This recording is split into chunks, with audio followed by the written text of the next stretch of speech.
Todos nós temos as nossas rotinas do dia-a-dia. Cada aluno de manhã parte para a escola, toma um pequeno almoço, faz as suas tarefas e, entretanto, tem a primeira aula.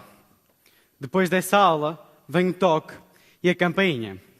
E para isso, sucessivamente, como todos sabemos que funciona, o ensino regular. Após isso, todos os alunos na escola vão caminhando, vão fazendo um percurso. Esse percurso começa pela escola primária, pelo primeiro ciclo, segundo ciclo, secundária e depois caminham até à universidade. Depois disso, um emprego, até mesmo um desemprego. Essas rotinas já são constantes na nossa educação. Já imaginamos uma sala de aula, onde temos um quadro, um professor, as carteiras, os cadernos, os livros de ponto, as campainhas a tocar, os intervalos, onde cada um vai para o seu lado.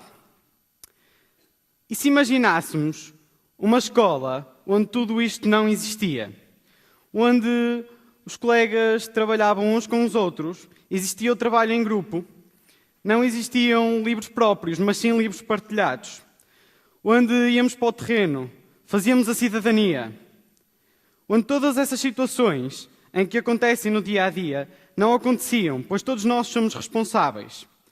E para que uma campainha se temos um relógio? Para quê termos um professor a marcar faltas se nós sabemos se chegamos atrasados ou não? E acho que é isso que pode ser mudado na nossa educação. Nós podemos mudar as coisas e as pessoas têm que confiar umas nas outras. Vocês podem estar a dizer que o gajo é tolo, mas isto é possível, isto já acontece no nosso país. Eu andei numa escola que isso aconteceu. Chama-se a Escola da Ponte. É uma escola que me fez a ponte na vida. É uma escola que me deu a crescer. E esta escola é uma escola pública no norte do nosso país. Não tem um ensino regular que todos nós conhecemos. Funciona tão simplesmente quanto eu, quando me levanto de manhã, e conversei com alguns colegas mais tarde, e todos me diziam, quando eu acordava para ir para a escola, muitas vezes não tinha vontade. Eu acordava de manhã a dizer, eu vou para a escola. E é isso que eu acho que hoje em dia está a faltar, aquela motivação de os alunos em quererem ir para a escola e trabalhar. Eu chegava à escola, eu é que marcava se chegava atrasado ou se chegava a horas. E tinha um grupo de pessoas mais velhas e de pessoas mais novas, em que partilhávamos os conhecimentos. E eu escolhia aquilo que fazia. Não eram os professores que me implementavam as regras e aquilo que eu tinha que fazer. Eu era autónomo o suficiente, eu e todos os meus colegas. Mas para isso tinha um planeamento e tinha que ser respeitado. Nesta escola funciona do 1º ao 9º ano e está desenvolvido em 3 grandes núcleos. E passamos para cada um deles consoante aquilo que aprendemos, porque não somos todos iguais. Nem todos temos que ter o mesmo processo de aprendizagem. E para isso, cada um vai evoluindo da forma que consegue e da forma que sabe. E então existia uma lista infinita de objetivos, de metas que eu tinha que cumprir e eu ia planeando diariamente, quinzenalmente, mensalmente. E ia ser acompanhando por um professor. E vocês perguntam, e na prática? Imaginemos, e à parte da matemática eu escolhia aprender a fazer frações. E aos livros. Se eu não tivesse a conseguir, pedia ajuda aos meus colegas.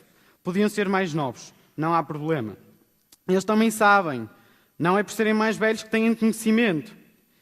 E mesmo assim, às vezes, não conseguíamos esperar. Íamos à internet. Se a internet não ajudava, em último recurso, partíamos para o professor.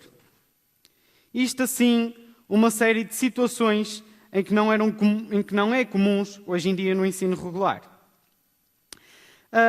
Uns dias, quando eu andava lá na escola, um senhor chamado Ruben Alves apareceu. Um senhor escritor, um senhor muito simpático, já com a sua idade. E o professor responsável na escola, quando o Ruben chegou, disse, queres conhecer a escola? E ele, sim, claro. O professor responsável pegou num aluno e deu ao Ruben e disse, ele vai-te apresentar a escola. Porque o aluno é que está do outro lado de lá, o aluno é que sabe aquilo que se está a passar. Não vai ser o professor que dá aulas, em que vai explicar aquilo que está a acontecer. E o Ruben escreveu um livro que acho que diz muito da escola. E acho que esse livro transmite muito a ideia de que realmente aquela escola faz a ponte para o futuro. À sexta-feira existia uma assembleia onde os alunos partilhavam os problemas. Esta assembleia não é vista como uma assembleia geral de uma associação de estudantes. É vista quase mesmo como uma Assembleia da República, algo que era a sério. E a campanha eleitoral era extraordinária, pois as listas iam à sala e ambas cooperavam umas com as outras. Não havia aquela rivalidade. O importante ali era mudar, era fazer acontecer. E então uma vez eu decidi candidatar-me no meu quarto ano. E toda a gente dizia, vá, estás a contar que vais perder, quarto ano, nono ano, cuidado. E eu sempre fui uma pessoa de tentar arriscar e mesmo os costumes fossem grandes. E consegui, fui presidente nesse ano e isso para mim próprio foi uma grande lição de vida. E nessa assembleia discutiam-se os problemas que existiam na escola e tentávamos ao máximo resolvê-los. E criámos nós sempre no início do ano as nossas próprias regras, os nossos direitos e deveres. E como estas, muitas outras coisas aconteceram na minha vida na Ponte. Entretanto, aí eu fui para uma outra escola, uma escola com um ensino regular. Embora seja uma escola artística, porque eu estou em música, era uma escola com uns livros de ponto, com as faltas, com os testes, que na escola também não haviam. E deu choque. E eu comecei a perceber que algumas coisas não faziam sentido e comecei a me interrogar sobre aquilo tudo que estava para lá acontecer. E sempre fui uma pessoa que sonhava alto. E comecei a ver os meus sonhos naquela escola como fossem numa prisão.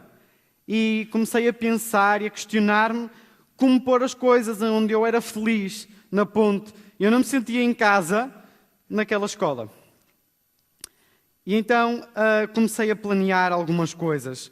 Eu sempre fui uma pessoa e sou uma pessoa que planeia muito. Eu não me consigo deitar sem planear o meu dia, quase ao minuto, e aquilo que eu vou fazer. E com aquelas minhas ideias e algumas coisas que iam acontecendo, comecei a perceber que algumas coisas não eram assim como estavam na prática. E então comecei a tentar implementar algumas coisas. E a primeira situação, que foi caricata, foi num teste de filosofia.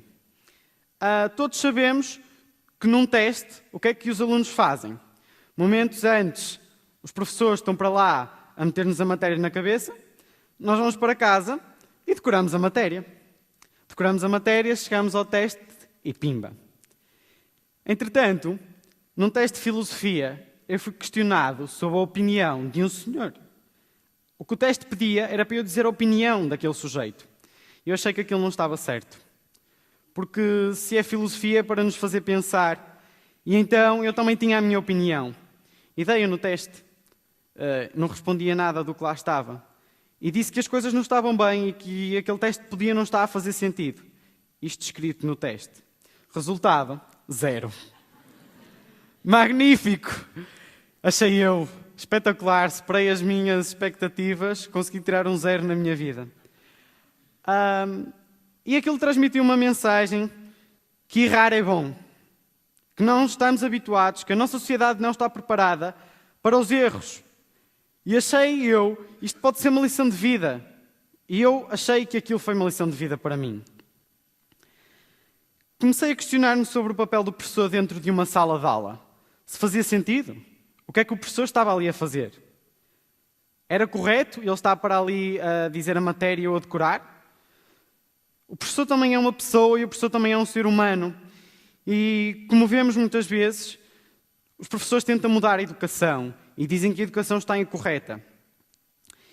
E eu comecei a pensar que o professor podia ter alguma razão, e esses professores que tentavam mudar. Mas isso também podia partir do aluno.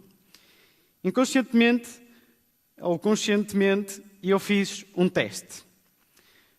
Fui diante de um professor e disse: vou-lhe propor uma experiência. No final da aula, interrogue os seus alunos daquilo que esteve para lá dizer e a ver se eles aprenderam alguma coisa. Assim fez o professor. Sabem qual foi o resultado? Nenhum aluno sabia nada.